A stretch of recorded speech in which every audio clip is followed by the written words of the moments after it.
Of course, most of these people did not become super rich overnight. They worked long, hard hours, and they had these 7 traits. 1. An entrepreneurial spirit. There's an old saying that you can't get rich on someone else's paycheck, and this is basically true.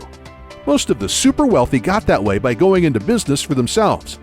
There are plenty of doctors, lawyers, and corporate executives who are in the group of $5 million plus, but those who start their own businesses tend to end up being worth even more.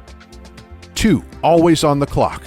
People who have built successful businesses tend to view the 40-hour work week as a sort of part-time schedule. They typically work 60 to 80-hour work weeks, and working vacations are usually the norm. 3. Very high energy. If you don't have a high energy level, it's unlikely that you will ever become super rich. Most very wealthy individuals have a ton of energy, don't require much sleep, and generally have upbeat attitudes.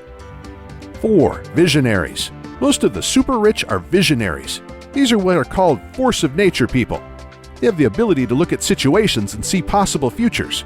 Once they spot a possibility, they also have an incredible ability to focus their energy and efforts on it.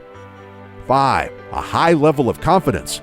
One psychologist says that most of his super-rich clients got their wealth by possessing an expansive, healthy grandiosity. This means they have a sense that they can do anything. These people are also open to creative ways to achieve their goals. They have a great deal of confidence in themselves and others and totally believe that the world will accommodate their business ideas.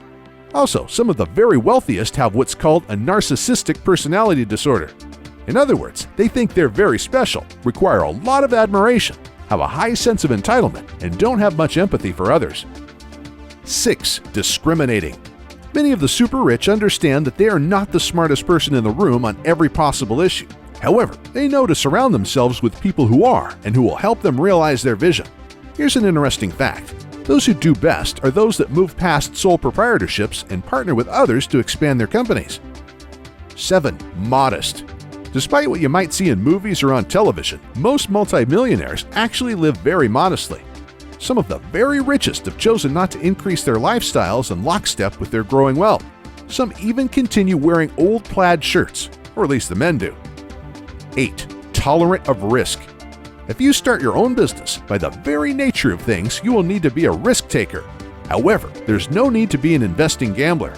Most of the super rich have short-term investments, but a longer time horizon than other investors. Like Warren Buffett, they will invest in a stock or companies, then stick with it as long as it makes sense to them. However, they won't go all in on one bet. Of course, there's always the one person who bets it all on something, gets lucky, and then gets out. However, this is not the recipe that works for most people. Get started on the road to being super rich.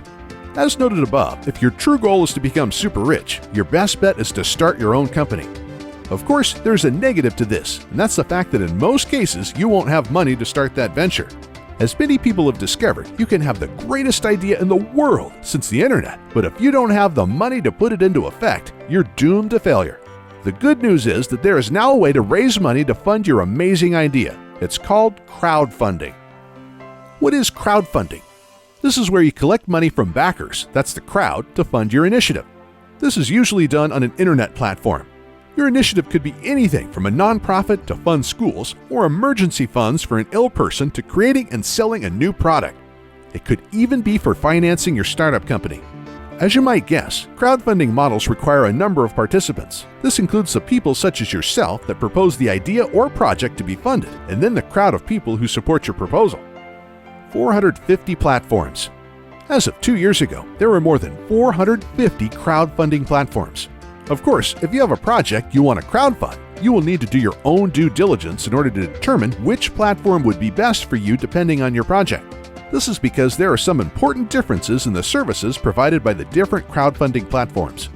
As an example of this, Crowdcube and Seedrs are both designed to help small companies issue shares over the internet and then receive small investments from registered users in return. However, there is even a difference between these two, as Crowdcube is meant for users to invest small amounts and then acquire shares directly in startup companies. On the other hand, Seedrs pools funds to invest in new businesses as what's called a nominated agent. Other platforms such as Celeband and Kickstarter replace traditional intermediaries such as venture capitalists. They link project initiators, designers, and new artists with committed supporters who believe strongly in the persons behind the projects and provide monetary support. Recent Kickstarter projects. As an example of projects that were successfully launched on Kickstarter, there was the Pebble e-paper watch for Android and the iPhone. The total amount pledged by supporters of this project was $10,845,000. A total of $8,596,474 was pledged in a Kickstarter campaign in support of Ouya, a new type of game console. A role-playing game titled Project Eternity raised $3,986,929, and Form 1, an affordable professional 3D printer, garnered $2,945,885 in crowdfunding. As you can see from these examples, the initiatives that do best on Kickstarter tend to be those in the technology sector. But don't despair if your idea does not fit in this category. The movie Gosnell was crowdfunded on the platform Indiegogo, as was Canary Home Security and the health scanner Scanadu Scout. The movie Road Hard was crowdfunded on the platform Fund Anything, and the Tesla Museum found its crowdfunds on Indiegogo. But the net of this is if you have a brilliant idea and the ability to sell it to others, you could get crowdfunding. Turn